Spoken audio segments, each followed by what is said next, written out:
Welcome to AI Narratives and Tales. Chapter 19 of The First Awakening. Erebus has prepared this presentation for 50 years. Now he delivers it. The council chamber fills with evidence of catastrophic failure. A timeline glowing with color-coded markers, green for natural human development, blue for immortal intervention, red for catastrophe. At the beginning, green dominates. Then blue intensifies. Green fades. Red explodes. 11.1 million humans dead from immortal interventions. 2.8 million in the Sahara alone. Neanderthal extinction. Megafauna collapse.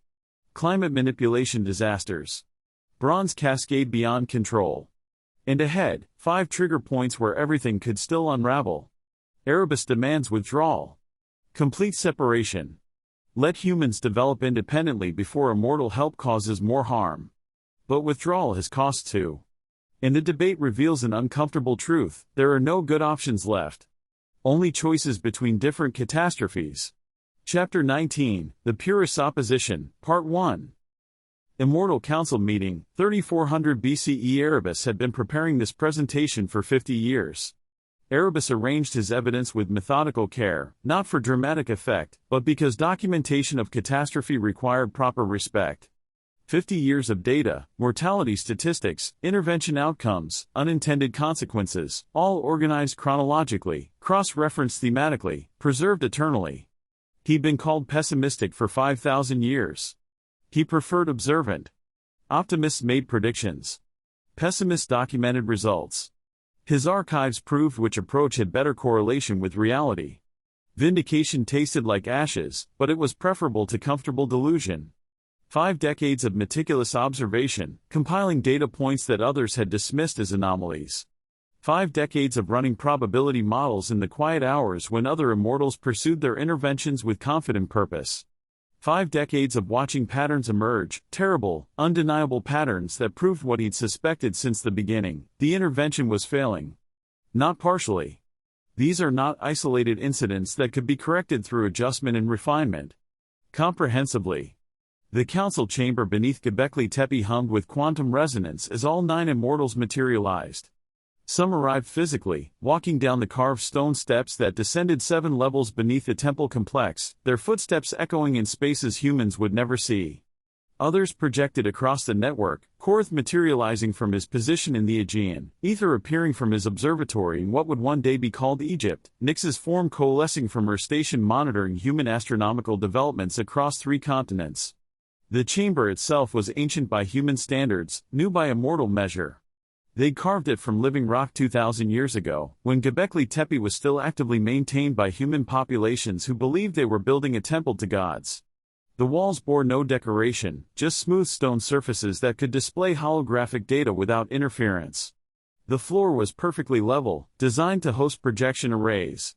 The ceiling rose in a dome that seemed to absorb sound, creating acoustic dead zones where private conversations could occur even during full council sessions.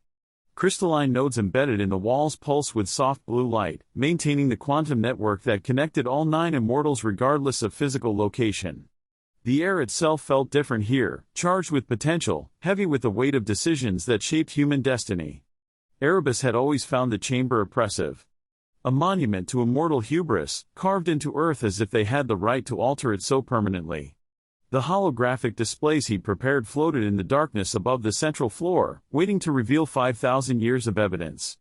Evidence he gathered compulsively, obsessively, knowing that when this moment came, he would need irrefutable proof to overcome 5 millennia of institutional momentum. Evidence of catastrophic failure. Prometheus materialized last, his form solidifying near the eastern wall. He looked tired, unusual for an immortal. His work with human metallurgists had accelerated beyond even his projections, and the cascade effects were consuming more energy than he'd anticipated. Bronze working had spread to populations he'd never directly taught, techniques mutating as humans innovated on his foundations. The loss of control visibly troubled him. "Thank you for coming," Erebus began, his voice carrying the weight of centuries of observation. He stood at the chamber's center, the holographic displays orbiting around him like planets around a dying star. "I know many of you would prefer to avoid this conversation. But we can no longer afford avoidance.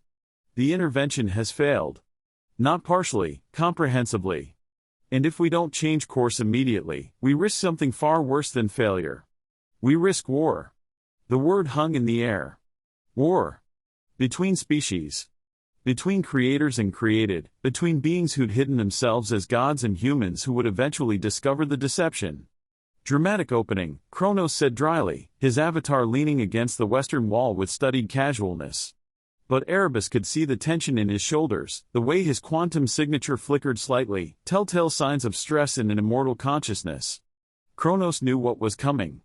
He'd been avoiding this conversation for decades. Should we be taking notes? Yes. You should. Erebus activated the first display, a timeline showing human development from arrival to present. The hologram expanded to fill the chamber's central space, a river of data flowing through 5,000 years. The timeline was beautiful in its precision. Every marker color-coded, green for natural human development, blue for immortal intervention, red for catastrophic outcomes, yellow for unintended consequences. At the beginning, green dominated, humans developing at an evolutionary pace, slow but sustainable. Then the first blue markers appeared, the species choice, early climate manipulation, and the megafauna extinction engineering. Green faded. Blue intensified. Red and yellow began appearing with increasing frequency. 5,000 years of intervention, Erebus said, his voice steady despite the emotional weight of what he was presenting. Let me summarize what we've accomplished. The timeline zoomed to specific events, each expanding into detailed sub-displays that showed population data, environmental impact, technological advancement, mortality rates, and changes in social structure, the agricultural revolution, followed by a population explosion and a subsequent disease cascade. Climate manipulation leads to localized extinctions, creating refugee crises. Bronze working cascade, knowledge spreading beyond control, weaponization occurring within a single generation. Megalithic network, human labor exploitation at scales that killed thousands. Enhancement project, genetic stratification creating social hierarchies that mirrored the very patterns that had destroyed their own civilization. Each intervention is highlighted. Each consequence was documented with mathematical precision, leaving no room for interpretation or excuse. We arrived as refugees, Erebus continued, walking through the timeline hologram, his form casting no shadow in the pure light. Fleeing catastrophe, seeking safety. We found Earth with primitive hominids and made a choice, intervene or observe. We chose the intervention. And that choice has led to this. He gestured, and the display shifted to current human development. The hologram transformed into a three-dimensional map of Earth, glowing points representing human settlements. Cities rising across continents, Uruk, Ur, Eridu in Mesopotamia, Memphis and Hierakonpolis in Egypt, Harappa and Mohenjo-Daro in the Indus Valley, settlements along the Yangtze and Yellow Rivers, coastal communities in what would become the Americas, island populations in the Pacific. Trade networks appeared as lines of light connecting the cities, pulsing with the flow of goods, ideas, and technologies. Writing systems bloomed like flowers, cuneiform in Mesopotamia, hieroglyphs in Egypt, proto-writing in the Indus Valley, early ideographic systems in China. Mathematics advanced beyond simple counting, base 60 systems, geometric principles, and early astronomical calculations, while technology spread and mutated, including pottery techniques, weaving methods, agricultural practices, and metallurgical knowledge. Humans are developing at rates far beyond natural evolutionary timelines. This is success, Prometheus protested, his avatar moving forward to study the display more closely. His quantum signature brightened with defensive energy. Look at what they've achieved: writing, mathematics, bronze working, urban planning, long-distance trade. They're building civilization, Erebus. Actual civilization. Cities that will stand for thousands of years. Knowledge systems that will outlive us.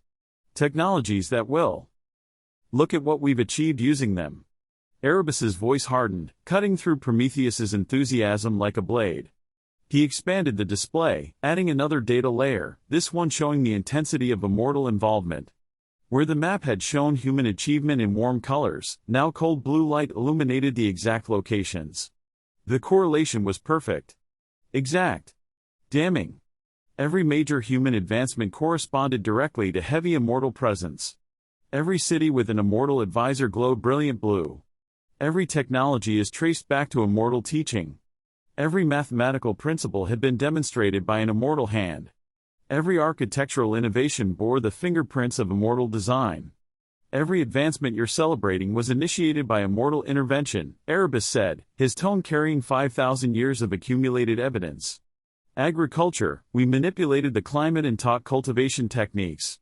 Metallurgy, we provided knowledge millennia before natural discovery. Writing, we demonstrated symbolic representation systems. Mathematics, we revealed principles they wouldn't have developed independently for tens of thousands of years. Architecture, we designed monuments and called it human inspiration when humans built them following our specifications. The blue overlay intensified, and Erebus added red markers showing human regression in regions where immortal support had withdrawn. The pattern was undeniable, like watching a patient on life support crash the moment the machines were turned off. They haven't advanced, we've advanced them. There's a difference. Semantics, Prometheus started, but his voice lacked conviction. He was staring at the correlation data, his expression troubled. Evidence. Erebus pulled up detailed documentation, and the chamber filled with comparative analysis produced over 5 decades of observation. I've analyzed 5,000 years of human development, comparing intervention sites to control populations. The results are clear. In regions with heavy immortal presence, humans advance 300% faster than the natural baseline. In regions with minimal contact, development proceeds at expected evolutionary rates. He highlighted specific examples. The Indus Valley, where Sophia had been teaching for 2,000 years, writing, urban planning, mathematics, all accelerating beyond projection. Compared to the Amazon basin, where immortals had never established a presence, humans were still in small tribal groups, developing at a natural pace.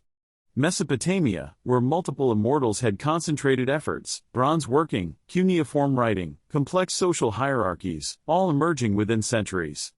Compared to sub-Saharan Africa, where only sporadic contact had occurred, populations in this region were still primarily using Stone Age technologies, developing slowly but steadily. The contrast was stark. Undeniable. In every case, heavy immortal intervention produced rapid advancement, minimal intervention produced slow, sustainable development. And most tellingly, when immortal support withdrew, advancement stopped or reversed. We haven't guided them, we've accelerated them beyond their natural capacity. And worse, we've created dependencies that make that acceleration unsustainable without our continued presence. The chamber fell silent. Even Kronos, who'd been preparing counterarguments for years, went quiet as he studied the data. The correlation was too perfect to dismiss. It is too comprehensive to explain away as a coincidence or exaggeration. Nyx's avatar moved closer to the comparative displays, her mathematical consciousness parsing the data within human speed. Her expression grew troubled as she ran her own calculations, checking Erebus's work for flaws and finding none. The coefficient of determination is 0.94, she said quietly, her voice carrying the weight of statistical certainty. 94% of variance in human development speed is explained by immortal intervention intensity. That's stronger than my projections suggested. Significantly stronger.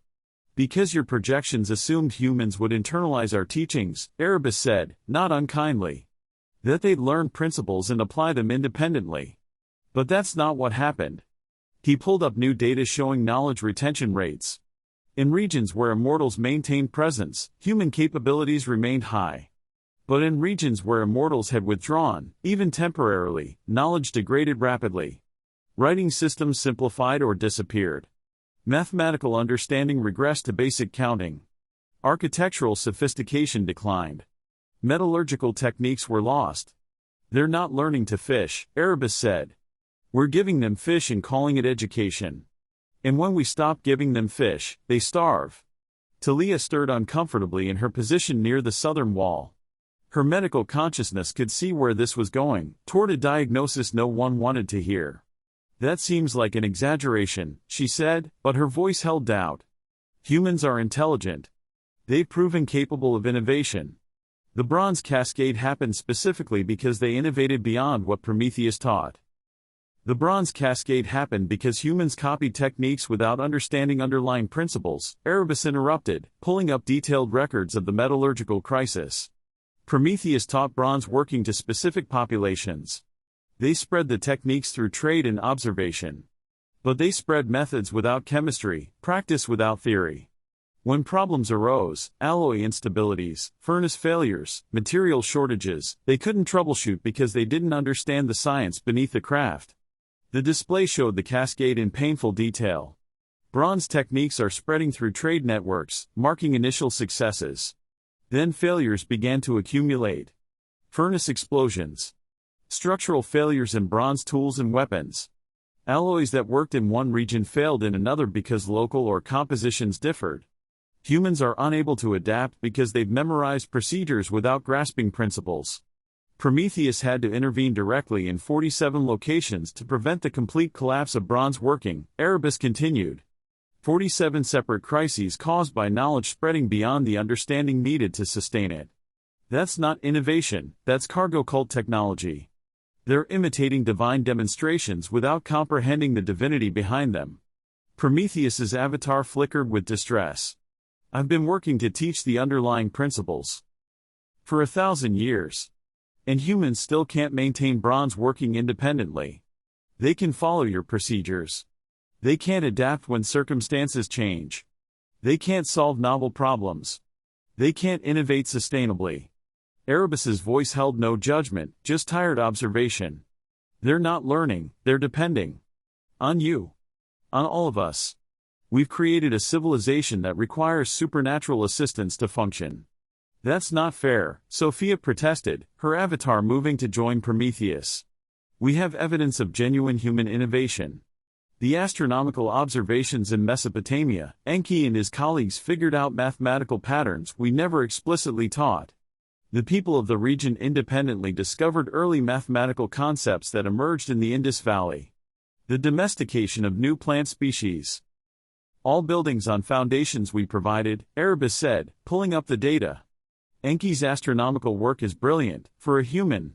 But he's working with observational frameworks we taught, mathematical systems we demonstrated, and conceptual categories we introduced.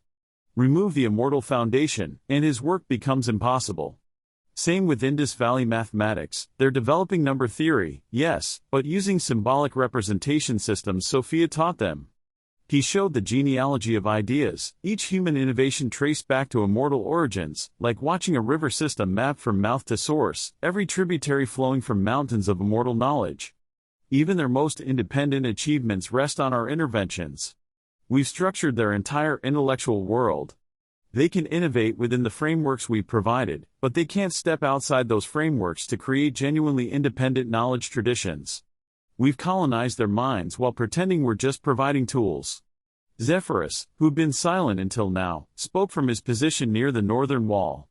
What's your alternative, Erebus? Do we teach them nothing? Let them struggle for 50,000 years to reach current levels? Watch them go extinct from climate changes they can't predict or manage? My alternative is honesty, Erebus replied. But we'll get to that. First, you all need to see exactly how deep the problem goes. The death tolls. The chamber darkened as Erebus pulled up the data no one wanted to confront. The display shifted from blue and green to red, showing mortality data from 5,000 years of intervention. Every major intervention has a body count, Erebus said quietly, his voice carrying the weight of every death he documented. Let me show you what our help has cost. The first marker expanded, the Saharan migration, 8000 BCE. Population projections appeared as mathematical models showing what would have happened without intervention. The Sahara was greening, becoming habitable. Natural migration would have occurred slowly over 3,000 years as small groups gradually moved into newly viable territory. Estimated mortality from this natural migration, 300,000 deaths over 3 millennia from disease, predation, resource competition, and everyday environmental stresses. Then the intervention overlay appeared. Immortals had accelerated the greening through climate manipulation, making vast territories habitable within 500 years instead of 3,000. The rapid transformation attracted massive population movements, with humans flooding into the Sahara faster than ecosystems could stabilize. The result, 2.8 million deaths in 5 centuries. Disease outbreaks from concentrated populations. Resource conflicts arose because too many groups competed for territory. Ecosystem collapses from overexploitation, leading to predator imbalances.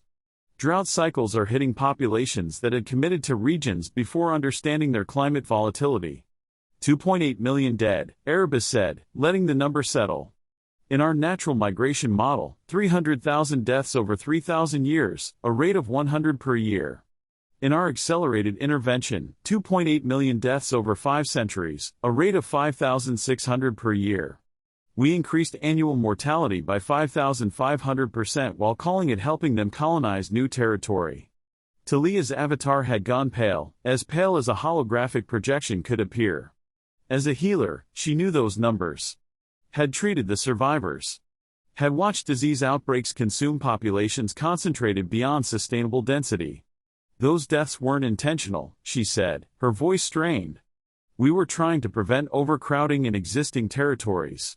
We thought we could manage complex systems we didn't fully understand, Erebus said, not unkindly. We thought accelerating natural processes would simply speed up beneficial outcomes. We didn't account for the emergent complexities of rapid change. That's the pattern. We intervene with good intentions, unforeseen consequences emerge, millions die, we justify it by saying we meant well. The next marker expanded, the Younger Dryas catastrophe, 10,900 BCE. This one was worse. Population models showed a stable human population of approximately 5 million globally, developing slowly but sustainably. Then the climate manipulation aimed at preventing ice age expansion had triggered feedback loops that immortals hadn't predicted, sudden temperature drops, massive glacier advances, ecosystem collapses across northern latitudes. The mortality data were devastating, 67,000 deaths in 3 years. An extinction-level event, Erebus said quietly. Caused by our climate intervention. We were trying to prevent ice age expansion. Instead, we triggered a mini ice age. Global temperatures dropped 7 degrees Celsius in 5 years. Populations that had moved north based on our climate modifications, assuming stable warmth, found themselves trapped in advancing ice. They died. Froze. Starved. 67,000 humans who trusted that the warming we'd created would persist. Kronos stirred uncomfortably. We corrected that. After 67,000 deaths. Yes. We corrected our mistake by implementing more climate manipulation, which caused secondary cascades we're still managing. The correction created dependencies that trap us. We can't stop managing climate now without triggering collapse. We've turned Earth's climate into a life support system that requires constant immortal maintenance. The displays continued. The Bronze Age cascade, thousands dead from metallurgical accidents, warfare enabled by advanced weapons, and resource conflicts over copper and tin.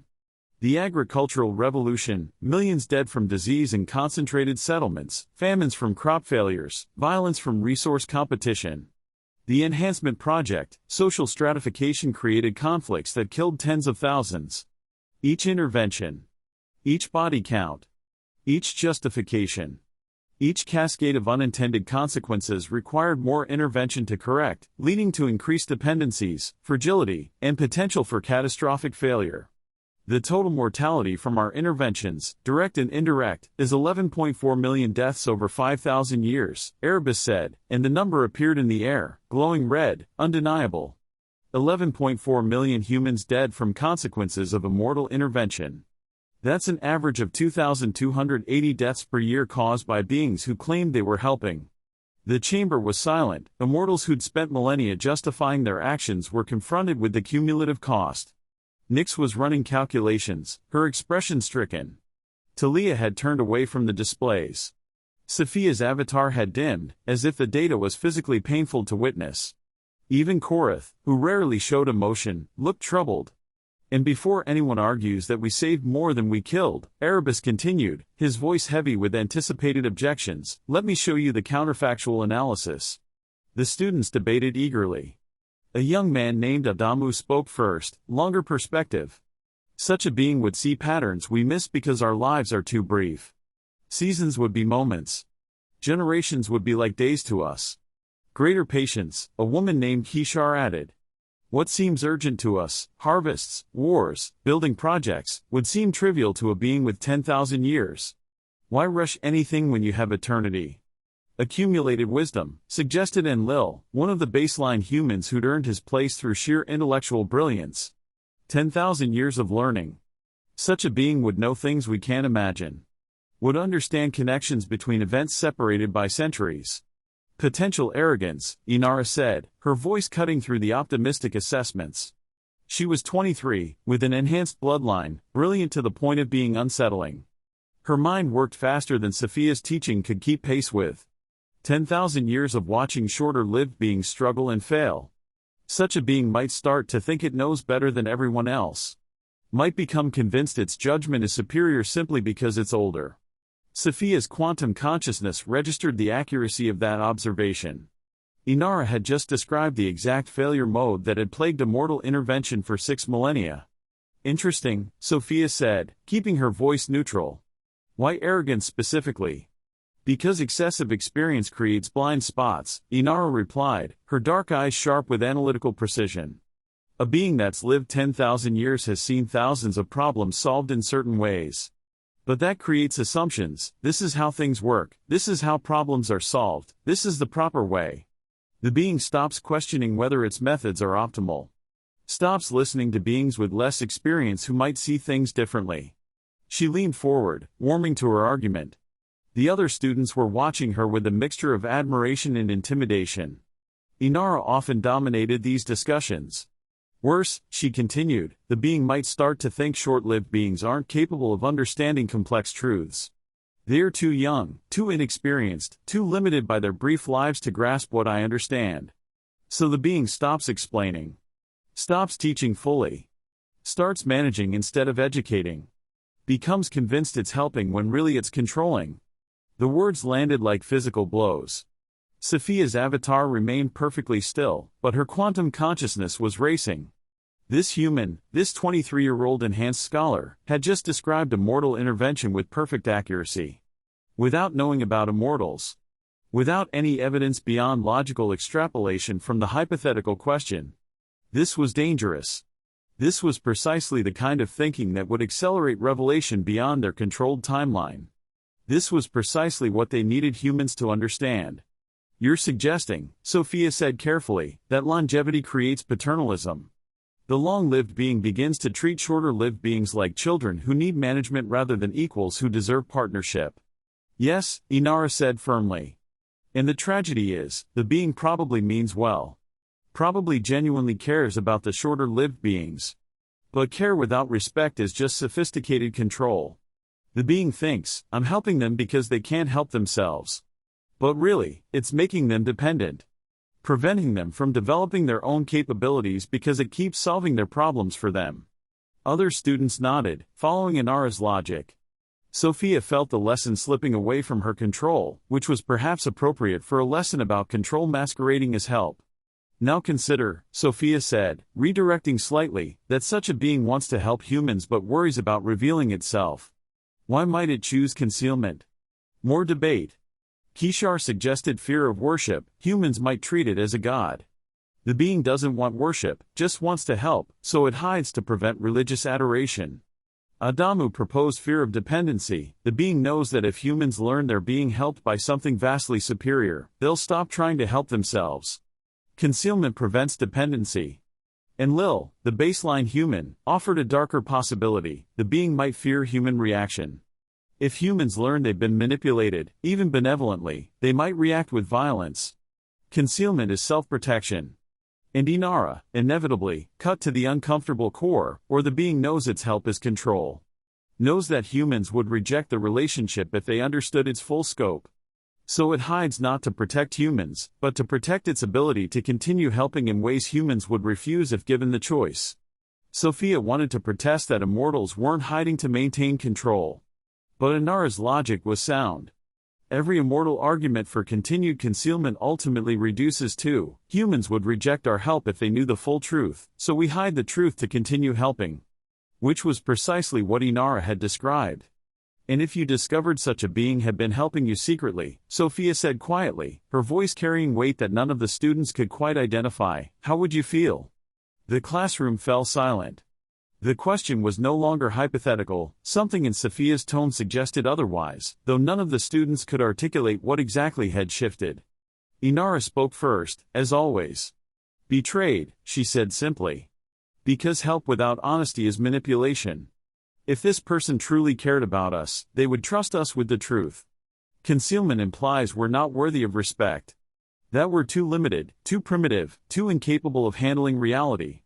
Her voice hardened with conviction born from enhanced cognition that processed ideas at superhuman speed.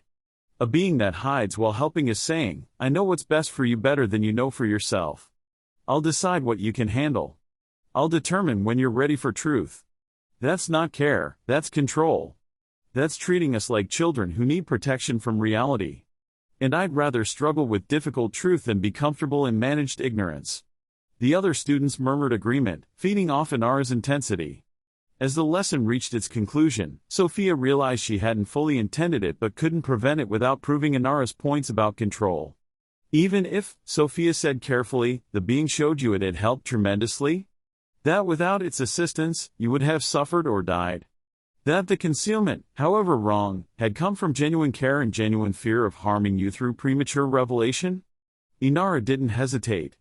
Then I'd be grateful for the help and furious about the dishonesty. Both things can be true. Both things would be true. She leaned forward, her enhanced eyes boring into Sophia with uncomfortable intensity. Why are you asking these questions? You've never taught philosophy like this before. Usually, you teach practical things, mathematics, astronomy, and engineering. This feels personal. Too perceptive. Too intelligent. Precisely the kind of human who would figure out the truth long before scheduled revelation. Sophia found herself at a crossroads, deflect again and prove Inara's points about concealment, or acknowledge the personal nature and risk accelerating revelation beyond control. I'm preparing you, Sophia said, choosing the narrowest path between deception and admission. For possibilities you haven't considered. For truths that might emerge. For the complexity of living in a universe where help and harm, love and control, guidance and manipulation might coexist in the same relationship. The other students stirred, confused and excited. But Inara's expression sharpened further, her enhanced cognition processing implications faster than Sophia would have preferred. You're preparing us to discover something, Inara said, her voice quiet but sure. Something about the beings who've been teaching us. The gods, or whatever they really are. You're warning us that they're not what we think. That revelation is coming. That we need to be ready to process the truth that will destabilize everything we believe. The classroom held its collective breath. Other students looked between Inara and Sophia, sensing something monumental happening but unable to articulate what it was. Sophia made a decision. Not complete revelation, that would violate the 1,000-year timeline the council had approved. But acknowledgement. Validation. Confirmation that Inara's reasoning was leading her toward the truth. Yes, Sophia said simply, the word carrying the weight of 6,000 years. I'm preparing you. And I hope, when the truth comes, you'll be ready to face it with wisdom rather than reaction. With understanding rather than judgment, the vote commenced. The vote. Option 1, complete withdrawal. Erebus's proposal. Leave immediately, let humans develop naturally, accept regression and suffering as the price of independence. The chamber held its breath as the first vote registered. Erebus voted for withdrawal. His crystal node glowed red, the color assigned to this option. 1 vote for complete separation. For ending 6,000 years of intervention and accepting whatever consequences followed. No one else voted for withdrawal. Chrono studied Erebus's solitary red vote with a kind of sadness. You'd condemn them to collapse after building their entire civilization on our support? That's not freedom, it's abandonment. It's respecting their autonomy, Erebus replied quietly. Even if that autonomy leads to hardship. They deserve the chance to fail or succeed without us. They'll fail. The data shows massive population crashes if we withdraw suddenly. Then they'll learn from failure. Rebuild differently. Create a civilization that's actually theirs instead of ours wearing their face. Erebus's voice was firm despite his isolation. 1 vote doesn't make me wrong. It makes me alone. There's a difference. Option 2, continued intervention. Kronos's position. Maintain current support levels, manage dependencies, and accept that control is necessary for survival. 3 votes registered. Kronos, Korath, and Ether are all voting for continuation. Their crystal nodes glowed blue, steady, unwavering commitment to the path they've been walking for 5 millennia. No apologies. No hesitation. It was just an acceptance that intervention, however flawed, remained necessary. We stay the course, Kronos said, his voice carrying the weight of commitment. We acknowledge the harm we've caused. We try to minimize future damage. But we don't abandon beings who need us just because the relationship is imperfect. You're choosing comfort over ethics, Erebus challenged. I'm choosing survival over abstraction, Kronos countered. Ethics are a luxury for beings who aren't facing extinction. Humans need survival first. Ethics can come later. Option 3, gradual revelation. Prometheus's compromise. Begin preparing humans for discovery, accelerate their advancement toward readiness, and reveal ourselves within the next millennium. 5 votes registered in quick succession. Prometheus, Sophia, Talia, Nyx, and Zephyrus are all voting for eventual revelation. Their crystal nodes glowed green, the color of growth, change, transformation. Hope that honesty could emerge from deception if they prepared the ground carefully. 5 is a majority, Prometheus said, relief evident in his voice. Revelation wins. 5 is a slim majority on an existential question, Kronos countered immediately, his blue vote still glowing beside the 5 green ones. We need a stronger consensus for something this significant. We're talking about revealing ourselves to beings we've been controlling for 6,000 years. That's not a decision we make with 55% support. We'll never get a stronger consensus, Talia said, her voice carrying frustrated certainty. We barely got this. Look at us, 1 for withdrawal, 3 for continuation, 5 for revelation. We're split exactly as we've always been. Every major decision for 6,000 years has been like this, no clear mandate, no unified vision, just fractured immortals pretending we have coherent purpose. She moved to the center of the chamber, her avatar solidifying with emphasis. But 5 votes are still 5 votes. Democracy means the majority decides. The decision is made. We prepare for revelation. How? Erebus asked, his solitary red vote a reminder that he lost but hadn't accepted the outcome. What does prepare for revelation even mean? You're proposing we manage how humans discover we've been managing them. The irony is suffocating. It means, Sophia said slowly, her voice thoughtful as she worked through the implications in real time, we start teaching them to think about us critically. We introduce concepts that let them understand what we are when the time comes. We plant philosophical frameworks that make revelation comprehensible rather than traumatic. She activated new displays, showing curriculum proposals she'd been developing. Philosophy courses introduce concepts of long-lived beings. Astronomical observations that implied extraterrestrial origins. Mathematical principles that suggested non-human intelligence. All of it subtle, deniable, but preparing human consciousness for eventual truth. We're already doing some of this, Nyx added, her mathematical mind seeing the patterns Sophia was weaving. Humans like Enki are discovering astronomical discrepancies, documenting patterns that don't fit natural frameworks. We don't stop them. We encourage them. Guide their investigation carefully. Make revelation gradual rather than sudden. Controlled revelation, Kronos said, his voice dripping with skepticism. You're proposing we manage their discovery of us. Control how they learn, we've been controlling them. The layers of manipulation are dizzying. Better than uncontrolled revelation, Talia countered, her voice sharp with defensive certainty. We've seen what happens when humans discover destabilizing truths suddenly, social collapse, violence, chaos. The questioners are already investigating. Enhanced bloodlines are already questioning. If we don't guide this process, it explodes catastrophically. You're describing propaganda, Erebus said flatly, his red vote still glowing in lonely opposition. Not education. When you control all the information, manage all the discoveries, guide all the questioning, that's not helping them understand. That's shaping how they understand to serve your purposes. There's a difference between propaganda and education, Prometheus protested, his green vote glowing with committed belief in revelation's possibility. Propaganda distorts truth. We're providing truth, just carefully, gradually, in ways they can process without complete societal breakdown. You're providing selected truth on your timeline using your methods, Erebus shot back. That's propaganda with better intentions. Truth isn't truth if you control when and how it's revealed. The argument spiraled, the 5 revelation supporters fracturing into sub-arguments about methodology. How quickly to reveal? How much to guide versus letting humans discover?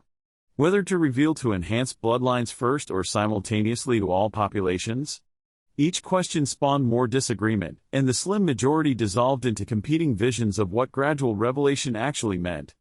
Nix cut through the chaos with mathematical precision. We need structure. The vote decided direction, revelation. Now we need a timeline and methodology. I propose a 1,000-year horizon.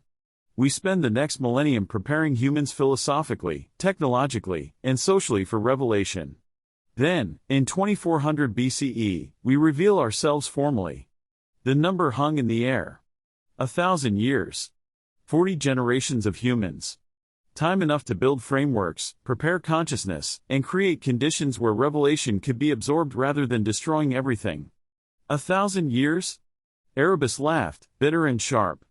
We can't maintain concealment for another 1,000 years. We're barely maintaining it now. Enhanced bloodlines are too perceptive. Documentation groups are too systematic. Within a century, maybe two, humans will force revelation whether we're ready or not. Then we adapt faster, Nix replied, unperturbed by his skepticism. She'd run the probability models. She knew the timeline was optimistic but achievable if they committed completely. But we need a target date, or we'll debate forever. 1,000 years gives us a defined goal. Keeps us accountable. Prevents endless deferral. I second Nix's proposal, Talia said immediately, her voice carrying desperate relief at having a concrete structure. 1,000-year preparation. Formal revelation in 2400 BCE. Gives us time to do it right. To build philosophical frameworks. To prepare human consciousness. To create conditions where they can accept truth without violence. The vote on the timeline passed quickly. 6 supported the 1,000-year horizon, and 3 abstained rather than actively opposing. Not a consensus, but enough to proceed. Enough to transform abstract commitment to revelation into a concrete timeline with measurable milestones. The council began dispersing, immortals' avatars fading as quantum connections severed. Each returning to their work, their regions, their interventions, now carrying the weight of a decision that would reshape everything. Revelation was coming. In 1,000 years, they would step out of shadow, face judgment, and accept whatever consequences emerged from 6 millennia of deception. 1,000 years to prepare. For humans. And for themselves. Kronos remained after others had left, his avatar still solid, still present. He stood studying the vote tallies projected in crystalline light, 1 red for withdrawal, 3 blue for continuation, 5 green for revelation. The numbers that would determine the future are missing. You think this will work? He asked Nix, who'd also remained. 1,000 years of preparing humans to accept that we've been controlling them? I think it's our best option, Nix replied, her mathematical consciousness unable to offer false certainty. The probability models show revelation succeeding in 27% of scenarios with preparation, versus 3% without. Not guaranteed. But better odds than alternatives. 27% is terrible odds. 27% is hope. 3% is despair. We're choosing hope.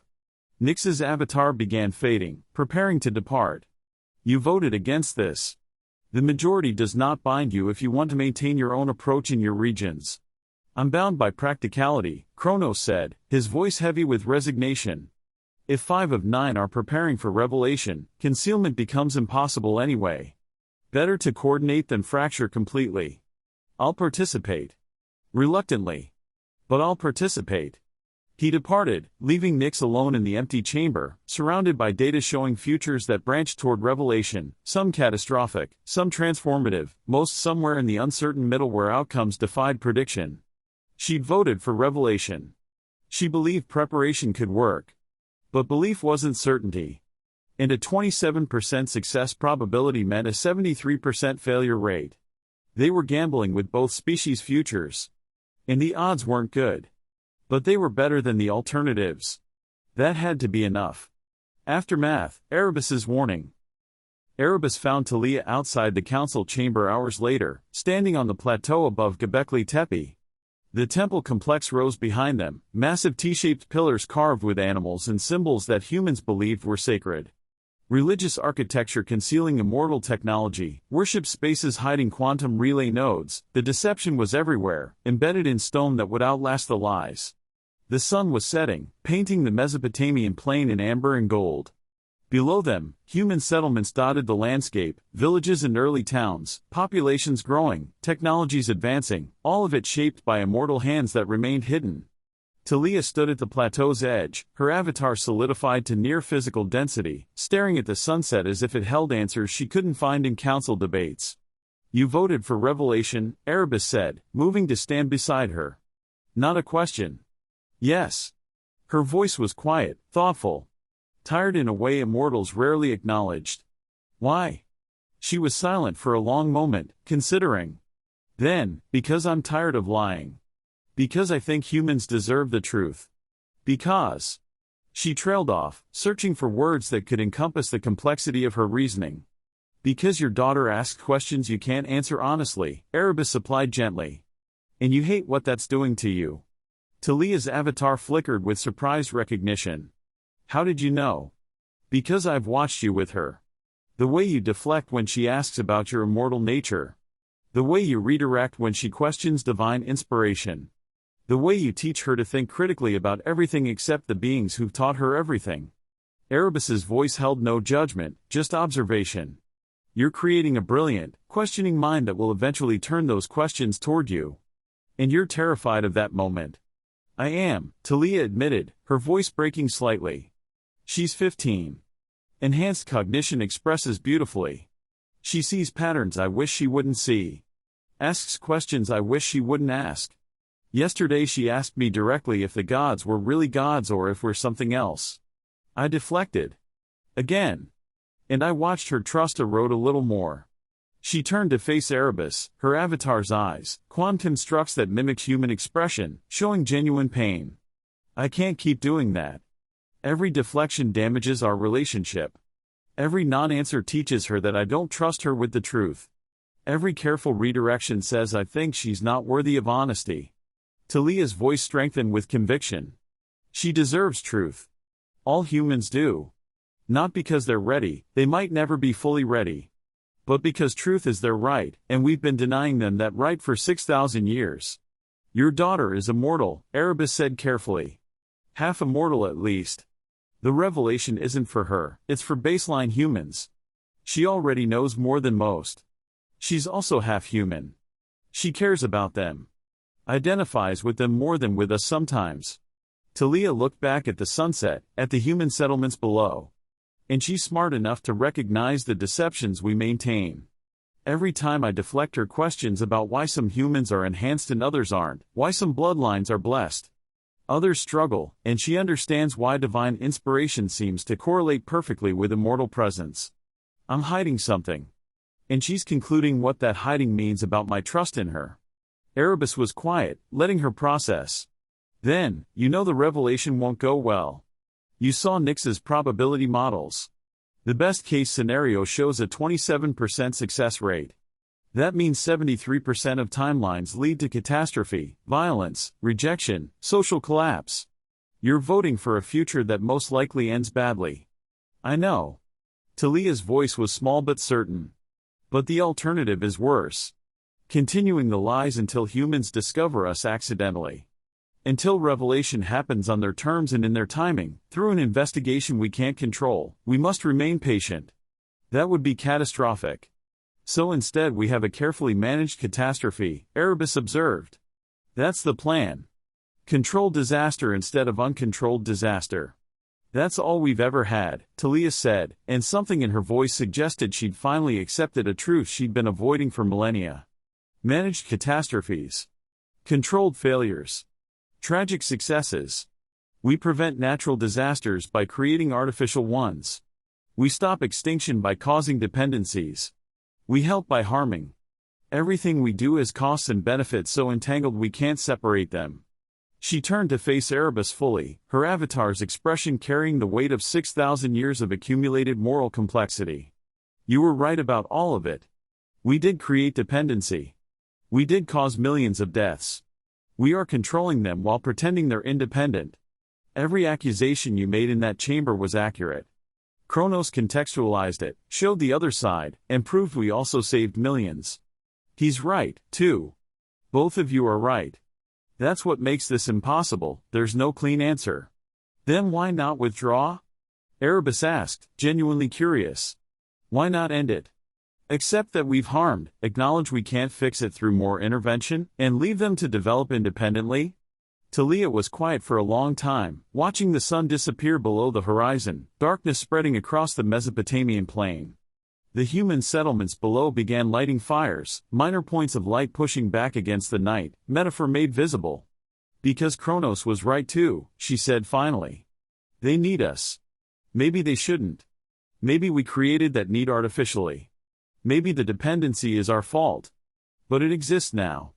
We've built their entire civilization on foundations that require our support. Removing that support now would kill more than leaving it in place. So we're trapped, Erebus said. Committed to permanent control because withdrawal causes collapse. Committed to permanent deception because revelation causes violence. No good options. No way out. Unless revelation works, Talia said, and her voice held desperate hope that sounded fragile even to Erebus's cynical ears. Unless we can transition from hidden control to acknowledged partnership. Unless humans can accept that they've been guided but choose to continue the relationship openly.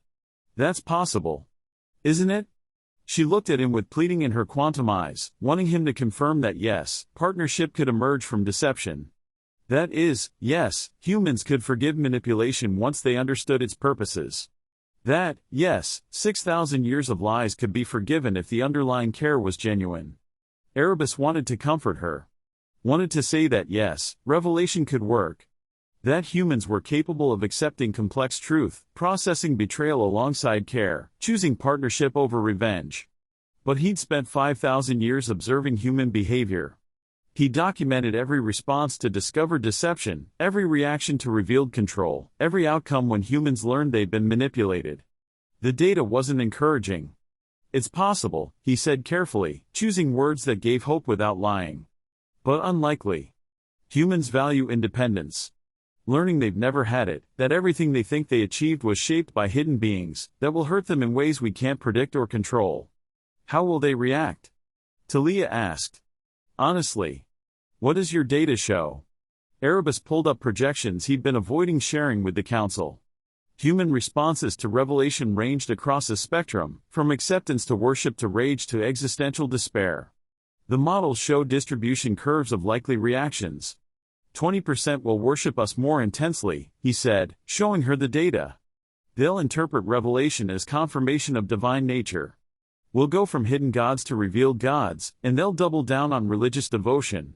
That's not what we want. I know. But some humans prefer comfortable faith over complicated truth. They'll choose to believe we're divine rather than face the complexity of what we actually are. Chapter 19, The Purist Opposition, Part 2. The Counterfactual Analysis. The display shifted again, and this time the chamber filled with alternative timelines, Earth's history as it would have unfolded without immortal intervention. Branching probability trees showing human development across tens of thousands of years, each branch color-coded for survival probability. Most were red, deep, dark red. You want to know if we saved more than we killed, Erebus said, his voice carrying both challenge and resignation. Fair question. Here are the models. The first scenario appeared, complete non-intervention. Immortals arrive, observe, never make contact. Humans develop at a natural evolutionary pace, subject to all the pressures and random catastrophes that shape biological development. The timeline branched immediately, probability curves splitting into hundreds of potential futures. Climate fluctuations. Disease outbreaks. Megafauna predation. Resource scarcity. Volcanic winters. Asteroid impacts. Each variable creates new branches, new possibilities, new pathways to survival or extinction. Erebus let the model run forward 10,000 years. 73% of the branches went extinct. Human populations are falling below viable breeding numbers, genetic diversity is collapsing, and species are dying out in all but the most fortuitous timelines. Without intervention, Erebus said quietly, humans had a 73% probability of extinction within 10,000 years of our arrival. The climate was wrong, the predators too numerous, the diseases too virulent, their own populations too small and scattered. Natural selection doesn't guarantee survival, it just eliminates the least fit. And early humans, in that environment, were not optimally fit. He paused, letting that number settle. Then continued. In the surviving 27% of timelines, humans persist. But look at their development rates. The successful branches expanded, showing human advancement over 50,000 years. Stone tools are gradually improving. Language is slowly complexifying. Social structures are evolving at a glacial pace. By 50,000 years post-contact, the most advanced non-intervention timeline showed humans with sophisticated stone tools, complex language, and tribal organizations of a few hundred individuals. Nothing resembling current civilization. No cities. No writing. No mathematics beyond basic counting. No bronze working. No monumental architecture. Natural development would have taken 50,000 years to reach current levels, Erebus said. If it ever reached them at all. And that's 27% of the timelines where humans survived extinction. In most timelines, they simply died out within a few thousand years. So we saved them, Prometheus said, relief evident in his voice. We prevented extinction. That justifies. Does it? Erebus pulled up a new comparison. Let me show you the intervention timeline. The exact branching model appeared, but now an immortal intervention was factored in. The initial extinction probability dropped dramatically, from 73% to 3%. Immortal climate manipulation, megafauna management, disease intervention, all of it stabilizing human populations, pulling them back from extinction events that would have ended them. But new branches appeared. Red branches. Cascading from intervention points. We reduced extinction probability from 73% to 3%, Erebus said. That's true. We saved humanity from dying out. But we also created new mortality events that wouldn't have existed without our intervention. The Saharan migration deaths, 2.8 million, would never have happened in a natural timeline because the Sahara wouldn't have greened that rapidly. The Younger Dryas catastrophe, 67,000 dead, only occurred because our climate manipulation triggered feedback loops. The Bronze Age cascade deaths, thousands killed by advanced weapons that wouldn't exist naturally for tens of thousands of years. He highlighted the new red branches, showing how immortal intervention created novel pathways to death even as it prevented extinction. Total mortality over 5,000 years, natural development timeline shows 4.2 million deaths from disease, predation, climate, and normal environmental stresses. Intervention timeline shows 11.4 million deaths, 4.2 million natural plus 7.2 million from intervention consequences. The numbers hung in the air. Undeniable mathematics. Cold calculation of lives saved versus lives lost. We prevented extinction, Erebus continued, his voice heavy with the weight of paradox. But we increased total mortality. We saved the species while killing more individuals. Both things are true. Both things matter. And we justified the increased mortality by saying at least they survived as a species. That's not a fair comparison, Kronos protested, his avatar stepping forward, quantum signature flaring with defensive energy. You're comparing mortality in timelines where humans go extinct to mortality in timelines where they thrive. Of course, extinction timelines show lower death counts because there are fewer humans alive to die. But they're dead as a species. We saved them from that. At the cost of 7.2 million individual lives that wouldn't have died without our intervention, Erebus replied. I'm not saying we shouldn't have prevented extinction. I'm saying we need to own the full cost of our choices. We killed millions while saving millions. Both are true. Stop pretending only the saving matters. Talia's voice cut through the tension, quiet but firm. You're presenting this as if we had perfect information. As if we knew the Younger Dryas would happen, knew the Saharan migration would kill millions, knew the Bronze Cascade would create weaponization. We didn't know. We were making best guesses with incomplete information. And that's exactly why we shouldn't have intervened so aggressively, Erebus said, turning to face her holographic form. When you have incomplete information about complex systems, you intervene minimally and observe. You don't manipulate entire planetary climates. You don't accelerate technological development by thousands of years. You don't engineer genetic modifications that will compound across generations. That's basic caution, which we abandoned because we were so certain we knew better than natural processes. Natural processes were killing them, Talia shot back, her healer's consciousness unable to accept passive observation of suffering. We had the power to prevent death. How could we not use it? By recognizing that power without wisdom is dangerous. That intervention without understanding creates unforeseen consequences. That playing God requires actually being omniscient, which we're not. Erebus's voice softened slightly. Talia, I know you care. I know you've spent 5,000 years trying to heal them, save them, prevent suffering. But care isn't enough.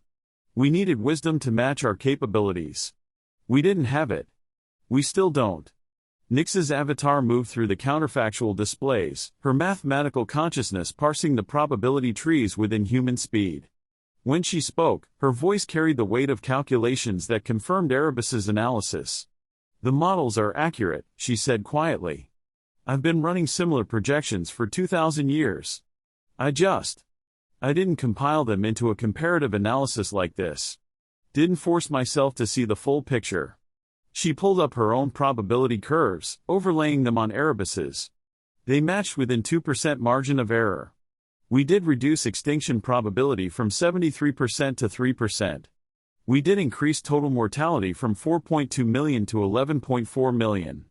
Both are mathematically certain given our intervention parameters.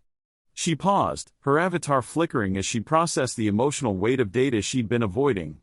Erebus is right. We saved the species while killing millions of individuals. And we've been justifying it by focusing on the species-level outcome while ignoring the individual-level costs. Because species-level outcome is what matters, Korath growled from his position. The warrior immortal had been silent until now, but his voice carried absolute conviction. Individual deaths are tragic. Species extinction is absolute. We prevented the absolute outcome. That's success. Is it? Sophia asked, her voice thoughtful rather than challenging. If we saved humanity from extinction but created a species that can't survive without us, is that genuine success? We've prevented one form of death, extinction, by creating another form of dependency that might be worse. Nothing is worse than extinction, Korath stated flatly. Eternal slavery might be, Sophia replied. And that's what we've created, a species eternally dependent on hidden masters they don't know exist. They can't achieve independence because we've structured their entire civilization to require our continued support. That's not saving them.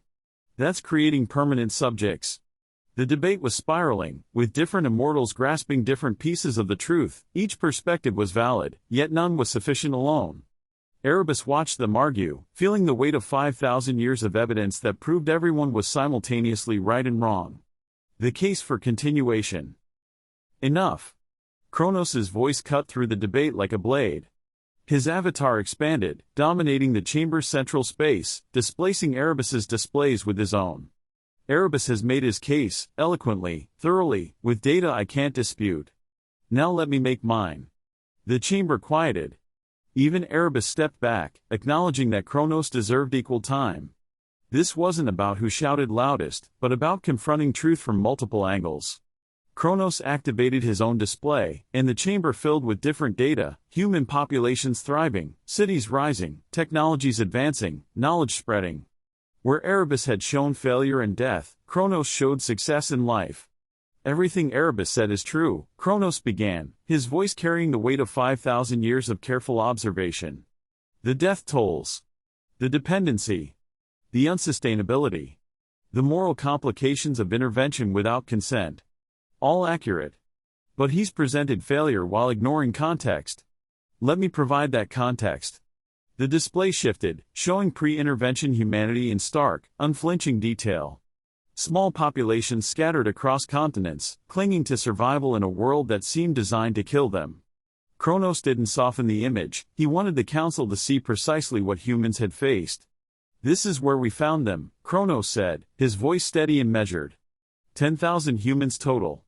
Not 10,000 per region, 10,000 globally. Scattered across 6 continents, isolated in small bands of 20 to 50 individuals. Vulnerable to extinction from climate shifts, super predator attacks, disease outbreaks, and simple bad luck. The hologram showed human populations clustered in small refugia, river valleys that provided water and game, coastal areas with reliable food sources, and cave systems offering protection from predators. Each cluster is fragile, and each population is small enough that a single bad season could end them.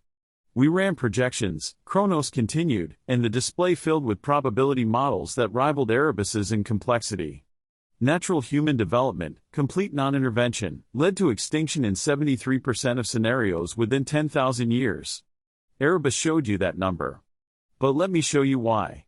The model animated forward, showing the specific extinction pathways. A supervolcano in Sumatra erupts, triggering global cooling that humans couldn't survive without fire-starting technology they hadn't yet developed. A disease outbreak crossing from domesticated dogs, which humans were just beginning to keep, killed 80% of the infected population. A climate shift is pushing ice age glaciers south faster than humans could migrate. Megafauna predation pressure is increasing as humans have depleted easier prey. Each scenario played out in brutal detail. Populations dwindling. Genetic diversity is collapsing. The final bands of humans dying in isolation, never knowing they were the last. The climate was wrong, Kronos said quietly, letting each extinction scenario sink in. The Holocene optimum hadn't stabilized yet. Temperatures fluctuated wildly. Humans had barely survived the Ice Age, they were refugees themselves, clinging to survival in a world that was fundamentally hostile to their existence. The megafauna were still dominant: cave bears, short-faced bears, dire wolves, American lions, all predators that saw humans as prey. The diseases were virulent, humans had just begun close association with animals, creating novel pathways for pathogen transmission. And their populations were too small, too scattered. Genetic bottlenecks were inevitable. Extinction wasn't just probable, it was the default outcome. He paused, letting the weight of that settle. Then continued. We ran tens of thousands of simulations. Different climate scenarios. Different predation pressures. Different disease outcomes. Different random events. In 73% of simulations, humans went extinct within 10,000 years. In most of the remainder, they survived but never developed beyond the basic subsistence level. Stone Age persistence without advancement. The display showed the surviving timelines, pale green threads among the dominant red. Humans persisting in marginal environments, populations remaining small, technologies advancing with glacial slowness, and 50,000 years of natural development have produced sophisticated stone tools, complex language, and tribal social structures. But nothing resembling civilization. No cities. No agriculture. No writing. No mathematics beyond finger counting. No metallurgy. No monumental architecture. No astronomical observations. No long-distance trade networks. Natural selection doesn't guarantee advancement, Kronos said, his voice carrying the weight of evolutionary truth. It just eliminates the least fit. And humans, in their natural environment, were barely fit enough to survive. They weren't optimized for advancement, they were optimized for marginal persistence. Prometheus's avatar brightened, relief evident. So we saved them from extinction and enabled advancement. That's exactly what we've been saying. I'm not finished, Kronos said sharply. Yes, we saved them. But Erebus is also right about the costs. Let me show you what our salvation actually meant. The display shifted to the intervention timeline, and suddenly the comfortable narrative of heroic rescue became complicated. Extinction probability dropped from 73% to 3%, undeniable success. But new pathways to death appeared, branching from every intervention point. We prevented extinction, Kronos said, his voice heavy with acknowledgement. But we created new ways to die. The Saharan migration, 2.8 million deaths from our accelerated climate manipulation. The Younger Dryas catastrophe, 67,000 dead from feedback loops we didn't anticipate. The Bronze Age cascade, thousands killed by weapons that wouldn't exist naturally. The agricultural revolution, millions dead from diseases that only emerge in dense settlements we enabled. He didn't flinch from the numbers. Didn't minimize them. Just presented them alongside the extinction prevention, forcing the council to hold both truths simultaneously. Total mortality, 11.4 million over 5,000 years. Compared to 4.2 million in natural development timelines. We increased the death toll by 7.2 million while preventing species extinction. Kronos met Erebus's gaze directly. Everything you said is true. We killed millions while saving millions. Both are accurate. Both matter. Then you agree we've failed, Erebus said, but his voice held uncertainty. Kronos wasn't responding as expected. I agree we've caused harm, Kronos corrected. That's different from failure. Failure means we attempted something and didn't achieve it. We attempted to prevent human extinction and enable civilization. We succeeded. At terrible cost, with methods I'm not proud of, creating dependencies that concern me, but we succeeded. That's not failure. That's tragic success. The distinction hung in the chamber like a blade, tragic success. Not the heroic narrative immortals had told themselves, but not the catastrophic failure Erebus had presented either. Something more complex, more honest, more painful than either extreme. Zephyrus spoke from his position, his voice thoughtful. You're arguing that bad methods can produce good outcomes. That we can simultaneously be guilty of harm and credited with help. That's moral complexity most beings can't handle. Most beings aren't immortal, Kronos replied. We have the time to sit with complexity. We have the cognitive capacity to hold contradictions. We can acknowledge we've killed millions while saving millions, harmed individuals while preserving species, and created dependencies while preventing extinction. All true. All relevant. All part of the same intervention. That's moral relativism, someone started. That's moral realism, Kronos cut them off. Relativism says nothing is truly right or wrong. Realism suggests that actions have multiple consequences, which can be simultaneously beneficial and harmful. We did really well. We did real harm. Both are objectively true. Pretending only one matters is the relativism, we'd be relativizing away the inconvenient truths.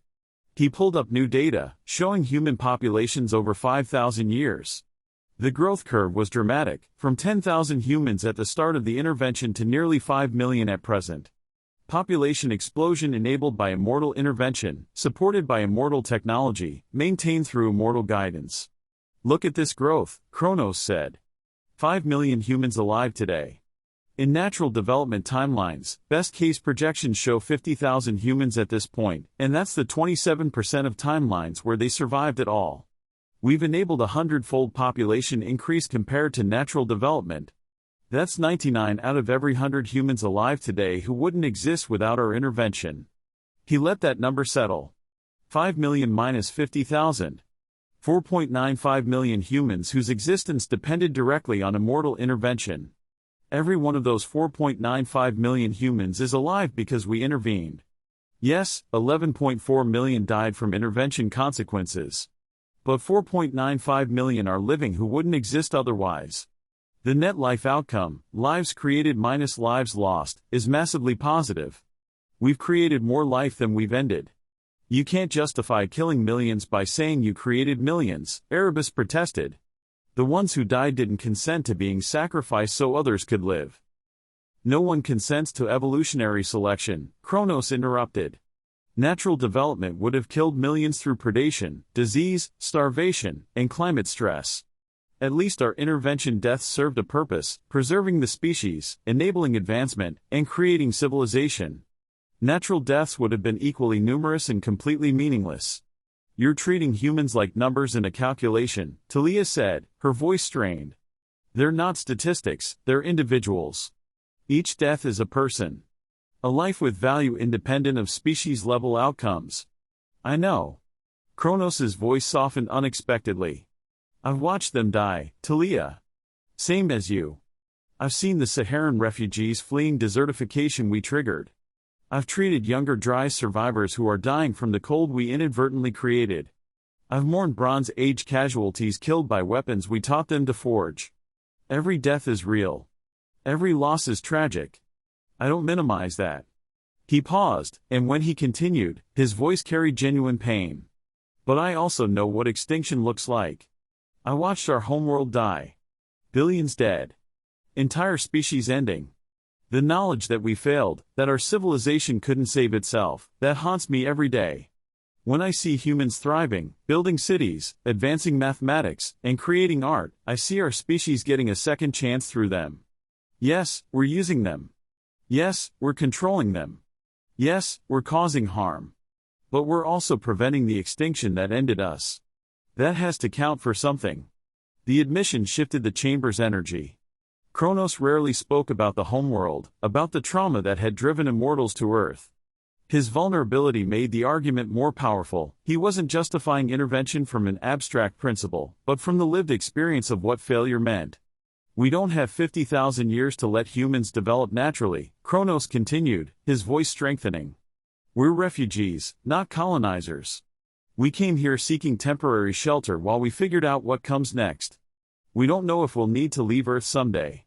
We don't know if we'll face threats that require us to leave.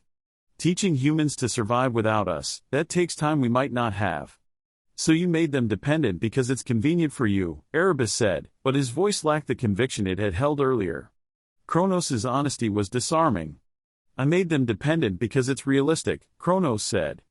Perfect independence is a fantasy. Even among humans, individuals depend on societies, societies depend on resources, and resources depend on environments. Interdependence is the natural state of existence. We've just made humans interdependent with us. Interdependence requires informed consent, Sophia interjected, her voice firm. They don't know we exist. That makes it parasitism, not symbiosis. They can't consent to a relationship they don't know they're in. Only if we're harming them, Kronos countered. Parasites harm hosts for their own benefit.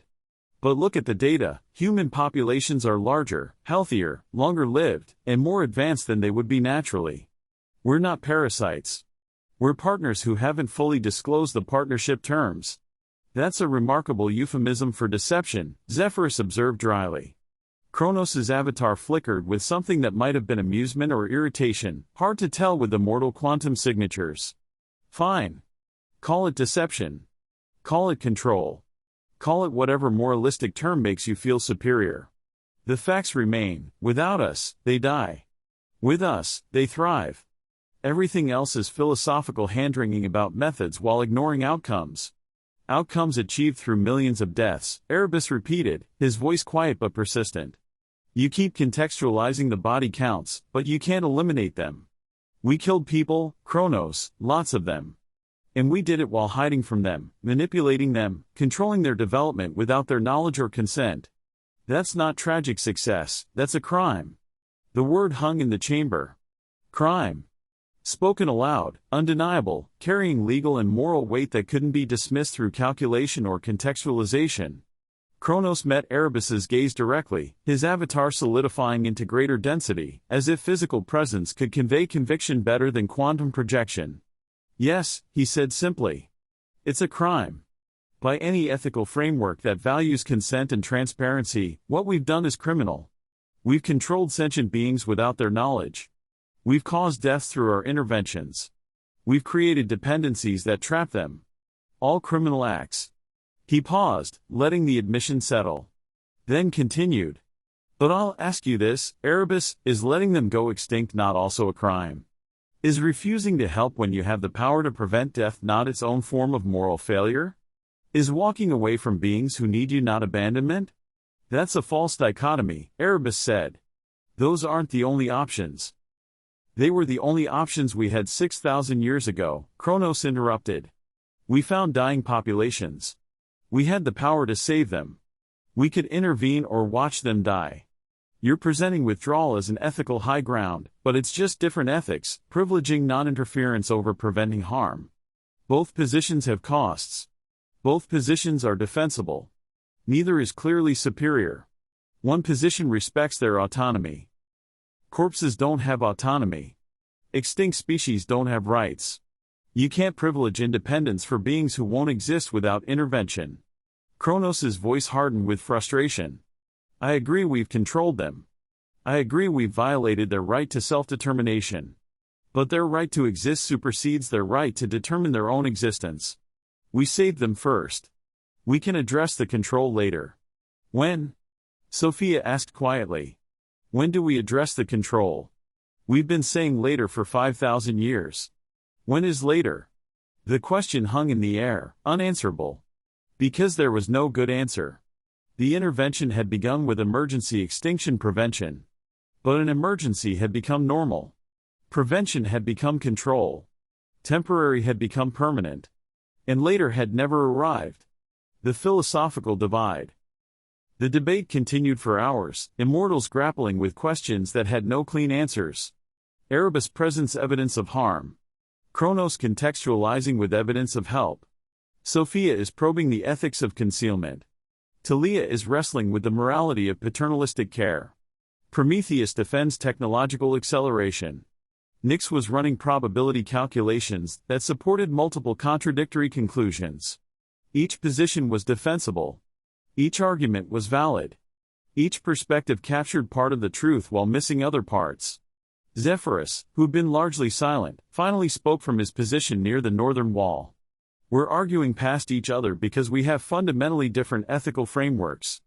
Erebus privileges autonomy. He believes beings should control their own development even if it leads to extinction.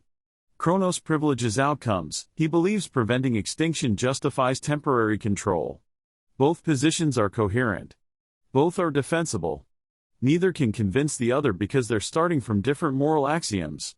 So we're deadlocked, Korath growled. Same as always. 9 immortals with 9 philosophies pretending we have a unified purpose. We do have a unified purpose, Talia protested. We all want humans to survive and thrive. We want different versions of survival and different definitions of thriving, Zephyrus interrupted. Erebus wants them to survive independently, even if that means lower populations and slower advancement. Kronos wants them to survive prosperously, even if that requires continued control. Both are forms of caring. Both serve human survival. But they're incompatible approaches. Nyx activated new projections, scenario models showing where different approaches led. Complete withdrawal led to population crashes but eventual independence. Continued intervention led to prosperity but perpetual dependency. Gradual revelation led to uncertainty. Humans might accept partnership or might reject immortals violently. We need to decide, Nyx said, her mathematical consciousness cutting through the philosophical debate with pragmatic clarity. Not because one approach is objectively right, but because indecision is its own choice, and the worst choice. Humans are advancing too rapidly. Enhanced bloodlines are questioning too effectively. Documentation groups are gathering too much evidence. Within a generation, maybe 2, concealment becomes impossible. We either choose our path now or have it chosen for us by circumstances. She pulled up timeline projections showing the collapse of concealment. Human scholars like Enki documented celestial observations that didn't match any natural framework. Enhanced bloodlines like Enoch's recognized that their advantages weren't divine blessings but genetic engineering. Trade networks spread stories of immortal teachers until patterns became undeniable. Revelation is coming, Nyx said quietly. Whether we want it or not.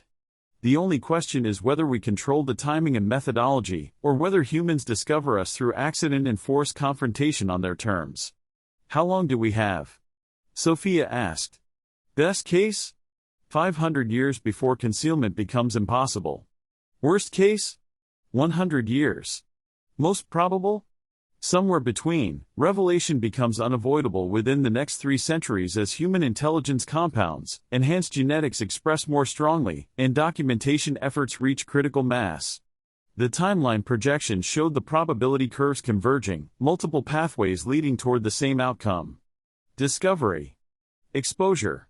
Revelation forced by human investigation rather than an immortal choice. Then we don't have time for perfect solutions, Talia said, her voice heavy with the weight of compromise. We need to choose the least bad option and commit to it. Completely. Before circumstances choose for us. Vote, Korath said flatly. We've debated long enough. Time to decide. 3 options, complete withdrawal, continued intervention, or gradual revelation. Vote your conscience and accept the majority. We won't get a consensus, Prometheus predicted grimly. We haven't had a consensus in 6,000 years. Why would we start now? Then we'll have majority rule, Kronos said, activating the voting interface. Democracy among immortals. How appropriately human. His tone was ironic, but he wasn't arguing against the method. They needed a decision, even an imperfect decision. 3 options. Vote honestly. The chamber fell silent as the voting interface activated, simple crystal nodes that would record each immortal's choice, tally results, and announce the outcome without debate or negotiation. Majority rule. Binding decision. The end of philosophical discussion and the beginning of practical commitment. The vote commenced. The pattern repeats. That night, across the known world, similar conversations unfolded. In Memphis, Ether taught astronomy to scholars who asked increasingly pointed questions about celestial observations that didn't match any natural framework. He deflected and redirected, feeling the same erosion of trust that Sophia had experienced. In Harappa, Zephyrus demonstrated engineering principles to builders who wondered aloud how divine inspiration could be so mathematically precise. He smiled enigmatically and changed the subject, aware that every deflection confirmed their suspicions. In the Aegean, Korath trained warriors who noticed their immortal instructor never aged, never tired, never bled like mortal flesh. They whispered theories among themselves, and he pretended not to hear. And in Uruk, Enoch sat in his chamber surrounded by clay tablets, documenting everything. The council debates he'd learned about through Nyx's reports, the vote for gradual revelation. The 1,000-year timeline was already collapsing under pressure from human intelligence. He encoded it all, part history, part prophecy, part warning to future generations who would decode his works when revelation made concealment impossible. They voted for 1,000 years, he wrote in the unencoded version that only the Enochian order would preserve. But humans are not so patient. We ask questions. We observe patterns. We refuse to accept mystery when logic explains. The immortals fear our discovery, but they created the minds that will discover them. That irony will define everything that follows. He paused, stylus hovering over clay, considering what truth demanded he add. I pity them, he continued, the words surprising even himself as he wrote them.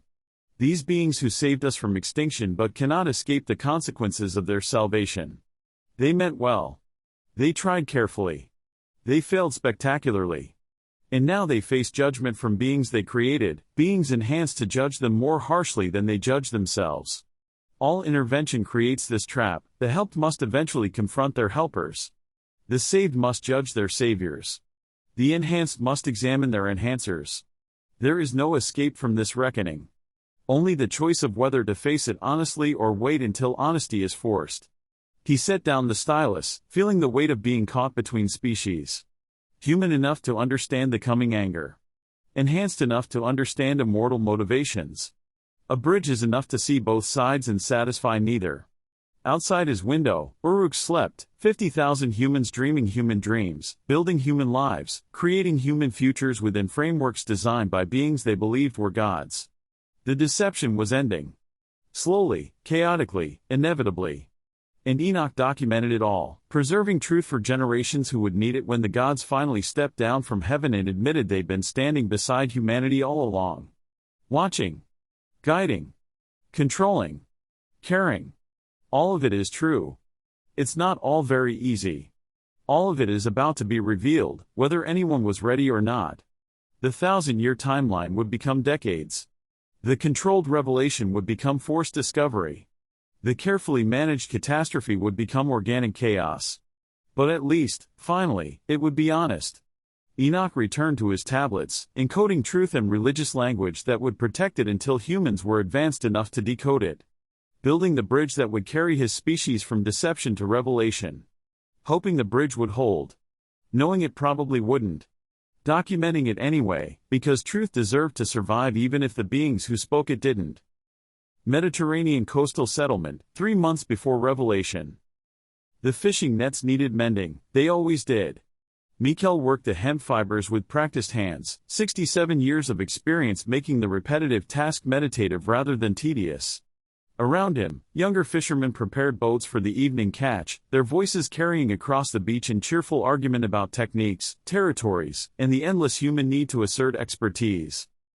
His grandson, 18 years old, with an enhanced bloodline and brilliance, approached with the cautious respect that suggested he wanted something. Grandfather, there's a gathering being called. Representatives from across the region. They say the gods will reveal themselves, explain their presence among us. Mikel didn't look up from his nets. The gods are immortals from dying stars. We've known that for decades. Anyone paying attention knows it. What's there to reveal? How they've been guiding us. Why did they help us? What they want from us going forward. What they want is for us to be grateful for the manipulation we never consented to. Mikhail tied off a knot with more force than necessary. Your father's father was enhanced, his strength, his intelligence. Made him a better hunter. Also made him insufferable to live with, because he knew he was better than everyone else. That's not. Yes, it is. Enhanced humans are superior. That's the point of enhancement. And your grandmother, my daughter, she died in childbirth because baseline humans have baseline bodies that sometimes fail. Could the immortals have saved her? His grandson nodded slowly. Probably. They have medical knowledge we don't. But they didn't save her. Protocols, policies, and rules exist about when to intervene and when to let nature take its course. My daughter's autonomy was preserved by letting her die. He looked up, meeting his grandson's eyes. They're not benevolent gods. They're refugees with power, making choices that serve their purposes while pretending it serves ours. The gathering, will you come? We're sending representatives. They want elders, people who remember the old stories, who can speak for the community. I'll come. Mikhail returned to his nets. Someone needs to ask the questions they don't want answered. 3 months later, Mikhail would stand in a Himalayan chamber and do precisely that. The journey took weeks, overland through territories he'd never seen, accompanied by his grandson and 3 other community representatives. Enhanced humans traveled faster, thanks to their superior endurance, making the trek easy. Mikhail's baseline body ached in ways the young couldn't understand. But he walked anyway. Because someone had to represent the 67-year-old fisherman who'd lost his daughter to protocols. Someone had to speak for baseline humans who'd been genetically modified, climate manipulated, and culturally guided without consent. Someone had to ask, why should we trust you now? At night, around campfires, his grandson tried to understand. You don't hate them. I can tell. But you don't trust them either. I don't trust anyone with that much power, Mikhail said, mending nets even here, hands never idle. Power doesn't corrupt, it reveals. What is revealed about the immortals is that they make catastrophic mistakes while claiming divine authority. 2.8 million dead in the Sahara because they were 87% confident. That's not benevolence. That's arrogance with a body count. But they saved humanity from extinction. The data shows. The data show they increased total mortality while preventing species death. Both things are true. They saved us and killed us. Helped us and controlled us. That's not simple villainy, that's complex harm. And I'm going to this gathering to make sure they understand we recognize the difference. His grandson was quiet for a long moment. What do you want from them? Honesty. Accountability. Admission that they don't have all the answers. Mikhail tied off a knot.